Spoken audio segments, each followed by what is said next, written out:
Okay student, तो आज मैं इलेक्ट्रोस्टैटिक्स स्टार्ट करने वाला हूँ। ये अपना फिजिक्स का पहला चैप्टर है, जो कि मैं सेकेंड ईयर का पहला चैप्टर स्टार्ट कर रहा हूँ।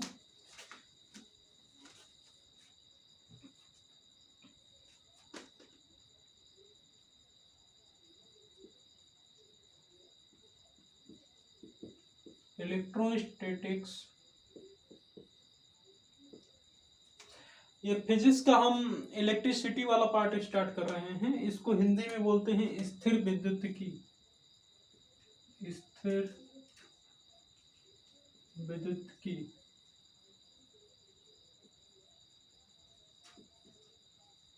इसके अंदर हम इलेक्ट्रोस्टैटिक्स, जैसा पता है इलेक्ट्रो मतलब होता है करंट, और स्टैटिक्स मतलब होता है, स्टैटिक्स मतलब कोई चीज रुकी हुई है, मतलब एट एट रेस्ट कंडीशन।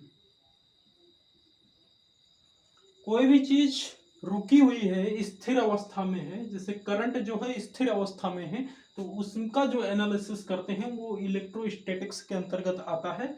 हालांकि करंट कभी रुकती नहीं है, ये एक हाइपोथेटिकल कंसेप्ट है, लेकिन फिलहाल अपन पढ़ेंगे। इसके दो पार्ट हैं वैसे।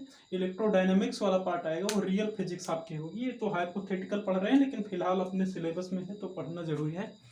तो अब इसको ऐसे इमेजिन किया गया है कि जैसे करंट मान लीजिए रुकी हुई है। ऐसा हो ही नहीं सकता, अगर रुकी हुई है तो फिर करंट कैसे हो जाएगी।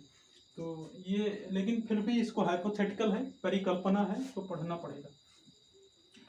आप अपन स्टार्ट करेंगे इसमें। सबसे पहले जो है, इस चैप्टर को पढ़ने से पहले सबसे पहले हमें आवेश, आवेश जिसको इंग्लिश में बोलते हैं चार्ज, चार्ज बोलते हैं अंग्रेजी में, चार्ज बोलते हैं। एक मिनट,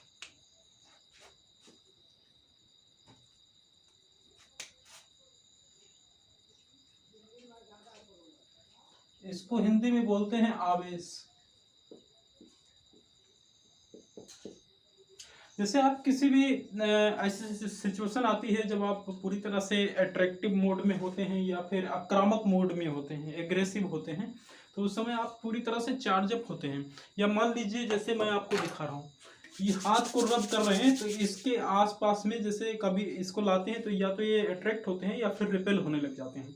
तो क्या होता है, इसके इसके सरफेस पर जो है चार्ज डेवलप हो जाते हैं, पॉजिटिव या नेगेटिव, या पॉजिटिव पॉजिटिव या नेगेटिव नेगेटिव। तो उन्हीं को हम चार्ज कहते हैं। ये एक्चुअली हमारी एक फीलिंग है, लेकिन एक तरह से बहुत बड़ा पूरा इलेक्ट्रिसिटी इसी पर डिपेंड करता है। तो हम चार्ज के बारे में इतना समझेंगे कि एक प्रॉपर्टी होता है जो कि मटेरियल के अंदर भी जनरेट हो सकता है, किसी भी पदार्थ के अंदर हो सकता है, ह्यूमन बीइंग के अंदर हो सकता है। तो ये एक क्वालिटी है, एक प्रॉपर्टी है, इतना समझिए। और बाकी मैंने डेफिनेशन दे दिया है, उसको लिखने की कोई ज़रूरत नहीं है। इसको बेसिकली क्यू से डिनोट करते हैं, क्यू से डिनोट करते हैं। और इसका मात्रक जो होता है, मात्रक इसको बोलते हैं, मेजरमेंट या डायमेंशंस, या जो कुछ भी उसको हमें बोलना है, मापने की जो पद्धति होती है उसको हम कूलाम में नापते हैं। कूलाम, कूलाम एक साइंटिस्ट थे जिन्होंने इलेक्ट्रिसिटी में बहुत काम किया है, इलेक्ट्रोडायनामिक्स में भी काम किया है, इलेक्ट्रोस्टैटिक्स में भी काम किया है। तो उसको उन्हीं के नाम पर इसको हम दे दिए थे, कूलाम इसका मात्रक होता है। तो ये चार्ज के बारे में बेसिक जानकारी है। जैसे आप कंघा लेते हैं, बाल को रब करते हैं और कम करते हैं, तो उसमें देखते हैं कि बाल और कंघे आपस में अट्रैक्ट होने लग जाते हैं या फिर रिपेल होने लग जाते हैं। तो उसके अंदर भी चार्ज, ऐसे जगहों से इस चार्ज को देखा गया। तो ऐसे बहुत एक्सपेरिमेंट हुए जिसके आधार पर देखा गया कि मटेरियल के अंदर कुछ प्रॉपर्टी डेवलप हो जाती है, उसके साथ उसको रगड़ते हैं या उससे जो कुछ भी करते हैं उसके साथ एक्टिविटी, तो उसमें कुछ चार्ज डेवलप हो जाता है। तो ये रही चार्ज के बारे में। अब हम जो इसमें मोस्ट इम्पोर्टेंट कंसेप्ट है, जो ये कूलाम साहब है, इनका लॉ पढ़ेंगे अपन। तो कूलाम लॉ पर आते हैं अपन। जो मोस्ट इम्पोर्टेंट कंसेप्ट है, कूलाम का नियम, इसको बोलते हैं कूलाम ये कूलाम क्या कहते हैं? कूलाम ने बेसिकली ये जो कंसेप्ट आया है इनका, ये न्यूटन का ग्रेविटेशनल फोर्स जो है, गुरुत्वाकर्षण बल ऑफ न्यूटन, जो न्यूटन ने दिया था कि जैसे ये स्ट्रिप है, इसको हमने छोड़ा तो ये नीचे की ओर गिर गया। तो इसका मतलब ये है कि जैसे कोई भी चीज़ को अगर हम छोड़ते हैं या रखते हैं तो उसके ऊपर एक ग्रेविटेशनल फोर्स काम करता है। तो उन्होंने जो न्यूटन ने बताया था वो कि F equal to G m1 m2 by R square बताया था उन्होंने। तो उसी आधार पर इन्होंने कूलाम ने भी बताया है। इसको भी हम डिस्कस करेंगे अगले आने वाले चैप्टर में, जो भी अपना मैकेनिक्स का है। तो फिलहाल के लिए अभी हम कूलाम के बारे में सीखेंगे। तो कूलाम ने क्या बताया कि जैसे दो चार्ज होता है, जैसे दो मास होते थे वैसे दो चार्ज है मान लीजिए। इसका चार्ज का आवेश है Q1 और Q2, ठीक है। अब क्या है, इसके बीच की डिस्टेंस है R।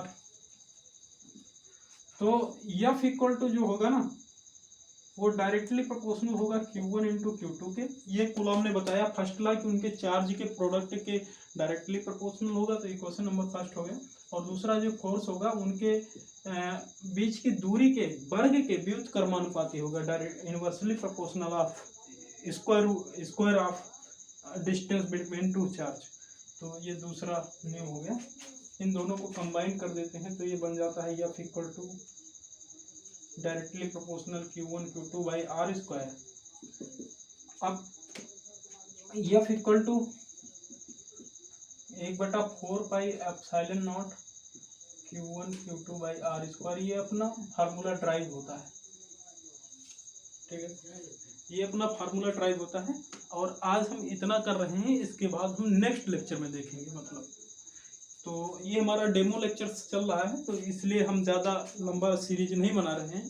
फिलहाल डेमो के लिए बता रहे हैं, लेकिन आने वाले टाइम में हम पूरी सीरीज अपलोड करेंगे। Okay, thank you very much.